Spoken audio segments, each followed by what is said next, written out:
On this edition of Early Look, I'm going to be taking a look at the UFC 299 welterweight main card fight between Gilbert Burns and Jack Della Maddalena, which is part of UFC 299. And if you've never watched the show before, my name is James Lynch. I'm going to go through a bunch of different stuff over the next little bit, and then I'll give you my pick for this fight at the very end. Some of the stuff that I'm about to tell you may have relevance, it may not. You can decide that, but would love to hear your prediction in the comments as soon as I am done doing this breakdown. And let's do a quick tail of the tape between these two. Gilbert Burns, you can see 22-6. Jack Della Maddalena 16-2, so a bit of an experience gap there. 37 years old to 27, so a bit of an age gap there. Physically and everything else pretty similar here. 5'10 to 5'11, 71 to 73. So Jack Della Maddalena again having an advantage pretty much everywhere here except for experience. That is with Gilbert Burns. And let's start with Durinho, the former UFC title challenger. Of course, been in the UFC for a while. Mentioned it there, 22-6 record. He's got 6 knockouts, 9 submissions, and 7 decisions in the UFC. He's currently ranked number 4 in the welterweight division. Like I mentioned there, 37 years old, 5'10" with a 71-inch reach. He's a 3-time world champion and World Cup gold medalist in grappling. We know that's where he started, obviously known for his jiu-jitsu. He's a 3rd-degree BJJ black belt. He trains at a Kill Cliff MMA. He's got performance of the night 4 times against Christos Giagos, who's actually a teammate of his now, Alex Oliveira, Damian Maia, and Tyron Woodley. He's got fight of the night 1 time against Khamzat Chimaev. Burns made his amateur debut way back in July of 2011. Not August, I got that wrong. MMA debut in 2012. You can see there, January 2012, made his debut there, and then made his UFC debut in July of 2014 when he took on Andreas Stahl. I wonder what he's up to now. But yes, that was and that was at lightweight. If you remember, Burns started, actually no, that was at welterweight. But did have a bunch of lightweight fights after that, and then up until I believe when he fought Dan Hooker. But anyways, yeah, we'll talk about the weight class stuff a little bit later. But that's interesting. I didn't realize he made his debut at welterweight. Well, there you go. Learn something every day. Anyways, as far as his UFC debut was way back in 2014. He's got some notable wins in his career, including Gunnar Nelson, who at one point was ranked. He also has wins over Damian Maia, the former title challenger, Tyron Woodley, the former UFC champion, Stephen Wonderboy Thompson, Neil Magny's ranked. We can add him in there, and then Masvidal fought for a title too, so we can add him there. As far as notable losses, he's lost to Dan Hooker, Kamaru Usman, Khamzat Chimaev, and most recently Bilal Muhammad. He's had a few layoffs in his career, going from Stephen Thompson to Khamzat Chimaev. There's a 273-day layoff. Going from Chimaev to Magny, there was a 287-day layoff, and then going from Bilal Muhammad to this fight, there's going to be a 308-day layoff. So one of the longest layoffs of Burns' UFC career is going to be going into this fight. Of course, he had the shoulder injury, which we remember occurred in the Bilal Muhammad matchup. He's fought 14 times at lightweight. He's fought 2 times at a catchweight of 160 and 158, and he's fought 10 times at welterweight. So he's been in a bunch of different weight classes, but he's been at welterweight since what year? Which fight was that? I think it was after Mike Davis. Because Mike Davis was lightweight, so it would have been Cuchicano. So that's 2019. So he's been in the welterweight division since 2019 and not having to cut that extra weight. And he's had a pretty good run so far in the welterweight division. Let's look at Gilbert Burns' stats. Pretty impressive here. Significant strikes landed per minute, 3.36. Striking accuracy is at 48%. His strikes landed per minute is 3.34. His striking defense is at 54%, which is good. Takedown average is 1.95. His takedown accuracy is at 35%, and his takedown defense is at 47%. We saw that against Bilal Muhammad, getting taken down a number of times, but again, injured in that fight. And his sub-average here is 0.5. So that's pretty much everything you need to know about Gilbert Burns. Again, he's been in the UFC for a while. He's fought the who's who. He is a true definition of a veteran in the sport. And a key fight here is they're kind of putting Jack in the spot to, fight a guy like Gilbert and build his resume up. For Gilbert, it's about staying relevant in that contender spot. If he can beat a Jack Della Maddalena, that's certainly what will happen. Now, let's talk about Jack Della Maddalena now, his opponent. So you can see there, 16-2 record. He's got 11 knockouts, 2 submissions, and 3 decisions. He's a number 11th ranked welterweight. He is 27 years old, 5'11" with a 78-inch reach. So he's 10 years younger, has a 1-inch height and 2-inch reach advantage, trains at a scrappy MMA. He's a BJJ brown belt. He's got performance of the night 3 times against Ramzan Ameev, Danny Roberts, and Randy Brown. He's got fight of the night 1 time against Basil Hafez. Made his amateur debut way back in November of 2015. So interesting, I just mentioned it there. Gilbert Gilbert Burns making his UFC debut in 2014. Jack hadn't even started MMA at that point. He made his amateur debut in 2015. So a bit of an experience gap there, like I mentioned. One of the interesting thing I think people forget is Jack Della Maddalena actually started his career 0-2 here. He got finished in 2 fights. A lot of fighters might have packed it in and said, this isn't for me, but he has not lost since then, going on a pretty incredible run here. And made his debut in January of 2022. Of course, he won in the Contender Series, if you remember that.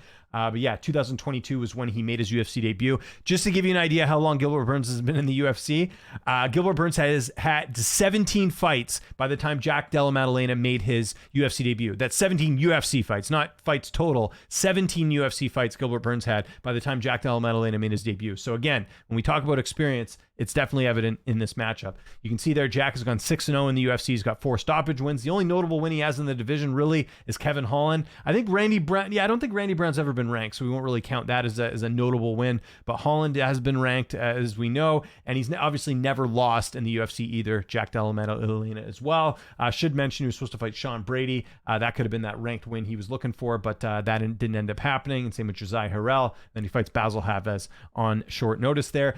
As you can see, no major layoffs, no major injuries. He's had 2 close fights. His last 2 ones, the Basil Hafez fight and the Kevin Holland one. The Hafez fight was one that I saw a lot of people saying, Hafez should have won that. If you go look at the media scorecards and MMA decisions right now, and you click on this fight, you'll see there that majority of media members did score the fight for Jack Della Maddalena. In fact, only 2 scored it for Basil Hafez in that matchup. So just one thing to kind of consider there. And then the Kevin Holland fight was a split decision as well. I don't really think it should have been. I think he won clearly, and the media agrees with me here. Not a single media member scored the fight for Kevin Holland. I always got to tell you guys this isn't the be-all, end-all in terms of if a scorecard's accurate or not. I'm just presenting you this information to give you something to think about. So just wanted to point that out. Okay, let's look at some stats here for Jack Della Maddalena. Pretty impressive here. Now, granted, he hasn't had the fights that Burns has in the UFC, but still pretty notable there. Look at this. Significant strikes landed per minute, 7.20. That's one of the highest I've ever seen since I started doing these early look previews. His striking accuracy is at 53%. His striking defense is at 67%, so it doesn't get hit a lot. Doesn't go for many takedowns. You can see there 0.27. Takedown accuracy is at 20%, so obviously not good with the takedowns. His takedown defense is at 82%, so that'll be interesting. If Burns decides to go and work some of that jiu-jitsu, can't even get Jack Della Maddalena to the ground. That's what's going to be pretty interesting here. His sub-average is 0.3. Okay, let's look at the odds for this fight. You can see here a number of books having Gilbert Burns as a slight favorite here, about -115, -130 around there. Jack Della Maddalena, a rare underdog. If you look at his UFC career, he's mainly been favored, I think, in most of these fights. Let's have a quick look. They're going to let me. It's going to load. Let's see here. It's going to load. Might be taking a sec to load. Anyways, I'll just take my word for it. I'm pretty sure Jack's been a betting favorite in most of the fights he's been in. I don't know what Best Fight Odds is doing as far as that, it being a little bit slow. And then on Tapology, if you look at the fan voting, you see it's much closer, or about what the odds are. 51% for Burns, 49% for Jack Della Maddalena. So who am I picking in this fight? I'm going to be going with Gilbert Burns in this fight. And it's a couple things. Now, look, the age thing is a bit of a worry thing. It's a bit of a worry thing. I can't even talk English right now. It's a bit of a worry that Burns is getting up there, right? He's getting closer to 40. At some point, he's going to slow down. I don't think he slowed down in his last fight against Belal Muhammad. Full credit to Belal. I mean, Belal's, at the time of recording this, it's not official yet, but most likely he's fighting for the title next. I mean, Belal couldn't finish him, and Burns was injured. I think that's, a feather in Burns' cap just to show how good he is in terms of, being able to survive an onslaught like Belal Muhammad.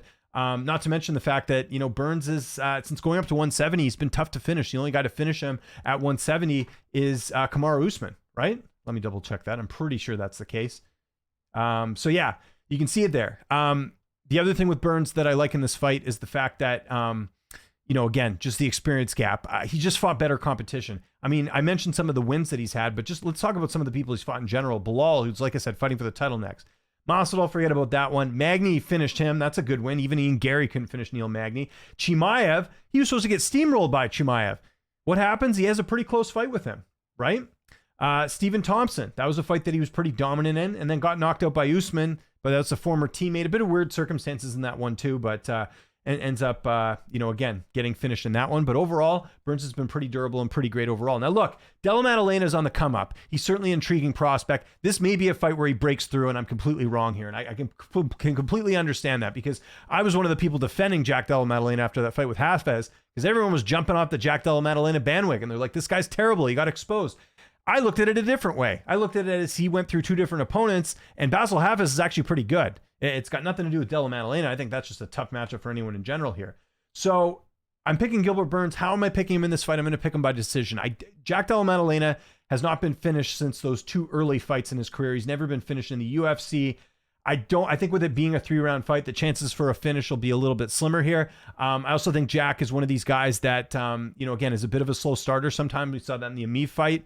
I think that, again, I don't think Burns is going to go out there and get like a first-round finish. I think Burns typically, if he did finish, would be a little bit later here. But I just don't see it happening, and the stats back this up a little bit here. Gilbert Burns, 32% of his wins are by decision. Most of his wins are by submission. But I don't think Jack Della Maddalena, nothing that I've seen anyway, suggests that he has like a bad ground game or he's going to get submitted here. So I think decision is more likely with it only being 3 rounds.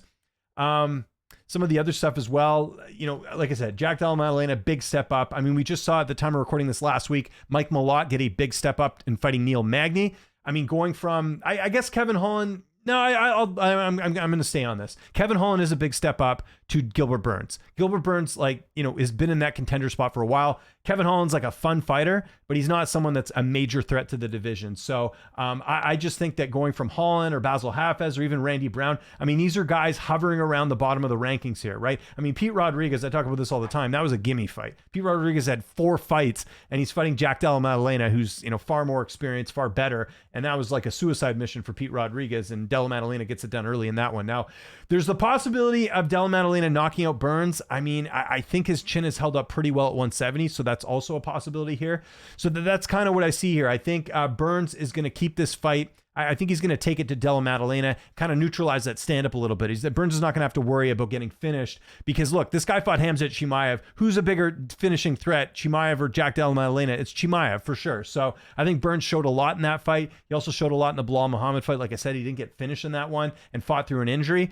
I think for me, Burns is, I think a more well-rounded fighter, and I think it's just too much of a step up now for Jack Della Maddalena. I think regardless of what happens in this fight, we're going to learn a ton about how good Della Maddalena is, whether he ends up winning this fight or anything else. But or in the case of what I think is going to happen, I think he's going to lose the decision here, but I think it'll be close. I think it'll be kind of like the Holland fight where, again, like it'll end up being a split, although I think Jack clearly won that fight. What am I trying to say here? What I'm trying to say is Gilbert Burns is going to win a decision here. I think he gets it done. I'll be looking for that decision prop as well. I don't think JDM will finish him. I think it's going to be a good fight, though. I think it'll be close, but I have to go with Gilbert Burns, even though he's coming off a pretty long layoff. He's coming off an injury, and he's older. Those things are concerning. But I think with all that said, I just think Burns is still competing at a high level. And we have to remember his last fight was Bilal Muhammad, and it's not a fight that, he looked necessarily bad in. He couldn't do much because he was injured. So, Gilbert Burns' decision is going to be my pick in this fight. We'll see what happens on UFC 299. So I want to know what you guys think in the comment section below. Tell me your prediction here. If you're going with Jack, I would love to hear how you think he does it. Again, would not be shocked if Jack goes out there and knocks out Gilbert Burns, or maybe wins a close decision, but I think overall Burns has got this. He's got the good jiu-jitsu. He's got great stand-up. He's at a really good camp at Kill Cliff. It's very hard to beat Gilbert Burns in that weight class, and I don't think Jack's going to be up to doing it in this fight. Follow me on Twitter, TikTok, Instagram, @LynchOnSports. If there's any other fights you want me to preview, I mean, there's a ton. I haven't even really got to the UFC 300 yet. I will be doing those soon. I try and do the show about once a week, but this was a fight that it's kind of flying under the radar, to be honest, just because there's so many good fights coming up. So definitely wanted to make a point to get to this one. I'm James Lynch. Thanks so much for watching, and I'll see you next.